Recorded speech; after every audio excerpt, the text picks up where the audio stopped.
Hey guys, welcome to back my channel Official Samar Rajput. I hope you will be better. तो guys आज एक important topic के बारे में बात करने वाले हैं हम, diabetes mellitus. Diabetes mellitus BMLT, DMLT, GNM, BSc nursing, MBBS के लिए बहुत ही ज्यादा इंपॉर्टेंट टॉपिक माना जाता है डायबिटीज मेलाइटस। ये बहुत ही कॉम्पिटिटिव एग्जाम में कई बार पूछा भी जाता है। आज हम इंपॉर्टेंट टॉपिक डिस्कस करने वाले एचएन का, डायबिटीज मेलाइटस। डायबिटीज मेलाइटस क्या है, डेफिनेशन के बारे में बात करने वाले हैं डायबिटीज मेलाइटस की। Diabetes mellitus is a chronic progressive disorder.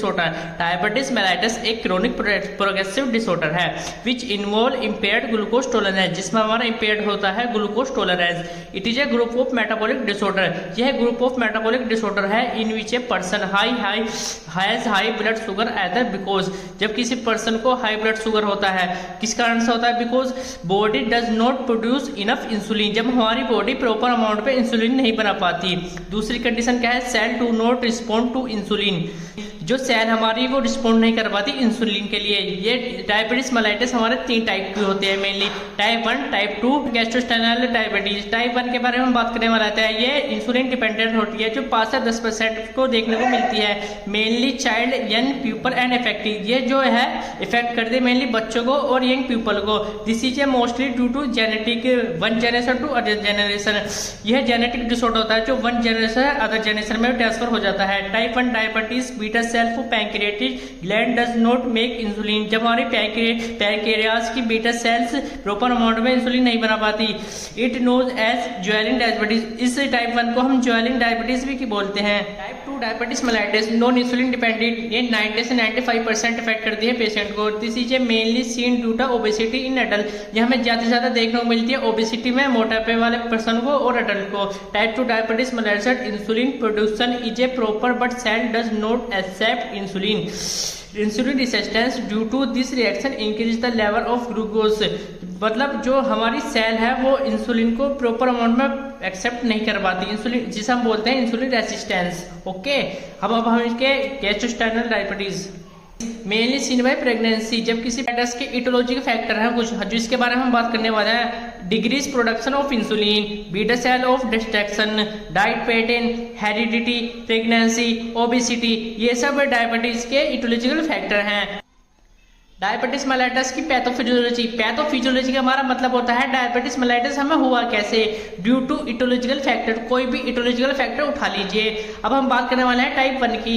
Decrease हमारा इंसुलिन प्रोडक्शन होता है, उसके बाद हमारा क्या होता है, डिक्रीज ग्लूकोज का अपटेक हो जाता है, उसके बाद क्या होता है, डिक्रीज ब्लड ग्लूकोज लेवल, उसके बाद सीधा हमारा क्या होता है, डायबिटीज मेलाइटस। सिंपल वे में मैंने आपको समझा दिया।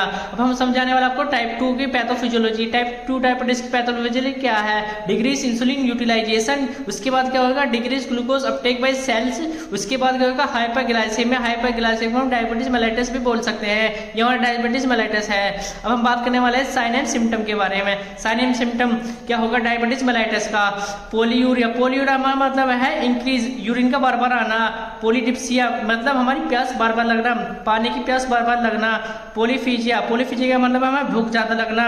फटीग हो जाएगा, वीकनेस आएगी, वेट लेस होएगा, डिहाइड्रेशन भी होगा, ड्राई स्किन भी होगा। इवैल्यूएशन, सबसे पहले हम हिस्ट्री कलेक्ट करेंगे पेशेंट की, उसके बाद हम करेंगे फिजिकल एग्जामिनेशन पेशेंट का, उसके बाद हम क्या करेंगे, ब्लड शुगर टेस्ट करेंगे। ये 3 टाइप के होते हैं, random blood sugar test, fasting blood sugar test. 100 mg पर डेसीलीटर इज नॉर्मल होता है, 100 से 125 mg पर डेसीलीटर प्री डायबिटीज बोल देते हैं, 126 mg पर डेसीलीटर हायर डायबिटीज बोल देते हैं, जिसे हम ये डायबिटीज पेशेंट है। लास्ट हमारा क्या होता है, ग्लूकोज टॉलरेंस टेस्ट, GTT इसे हम बोल सकते हैं। उसके बाद हम करेंगे ट्रीटमेंट डायबिटीज मेलाइटस का। ट्रीटमेंट क्या होता है, सबसे पहले हम देंगे इंसुलिन थेरेपी, उसके बाद देंगे एंटी ग्लाइसेमिक ड्रग, उसके बाद देंगे फिजिकल एक्सरसाइज, उसके बाद देंगे हम डाइट। मेलाइटस का हमारा सर्जिकल मैनेजमेंट क्या होगा, पैनक्रियास ट्रांसप्लांटेशन कर देंगे, पैनक्रियास एंड किडनी का ट्रांसप्लांटेशन कर देंगे हम। उसके बाद क्या होगा, नर्सिंग मैनेजमेंट। डायबिटीज मेलाइटस का नर्सिंग मैनेजमेंट में क्या रोल है, नर्सिंग क्या करेगी, नर्स क्या करेगी, सबसे पहले मोटर वाइटल साइन करेगी, उसके बाद करेगी प्राइवेट कंफर्टेबल पोजीशन, पेशेंट को कंफर्टेबल पोजीशन देगी। उसके बाद क्या करेगी, administer medication as prescribed by doctor. Okay, maintain aseptic technique in procedure, जब भी कोई प्रोसीजर होगा सबसे पहले एसेप्टिक टेक्निक का यूज करना है। Teaching about family members on patient diabetes mellitus और इंसुलिन, सबसे पहले टीचिंग बताए मतलब बताएगी किसी फैमिली मेंबर को या पेशेंट को डायबिटीज मेलाइटस क्या है, उसके बचाव क्या है, और इंसुलिन के बारे में थोड़ा बहुत बताएगी। कॉम्प्लिकेशन क्या होगा डायबिटीज मेलाइटस का, न्यूरोपैथी मींस नर्व डैमेज हो सकती है, इससे हमारी रेटिनोपैथी मतलब इससे हमारी आई डैमेज हो सकती है। ओके, नेफ्रोपैथी, इससे हमारी किडनी डैमेज हो सकती है। उसके बाद हमारा क्या होगा, इन्फेक्शन हो सकता है। अगर आपको अच्छी हमारी वीडियो लगी है तो लाइक करना, कुछ आपके डाउट हो या किसी और टॉपिक के ऊपर आपको वीडियो चाहिए तो कमेंट बॉक्स में लिखना ना भूलें, कमेंट में जरूर लिखें। सो मच, अपना आपने इतना कीमती टाइम निकाल के हमारी वीडियो को टाइम दिया, थैंक यू सो मच।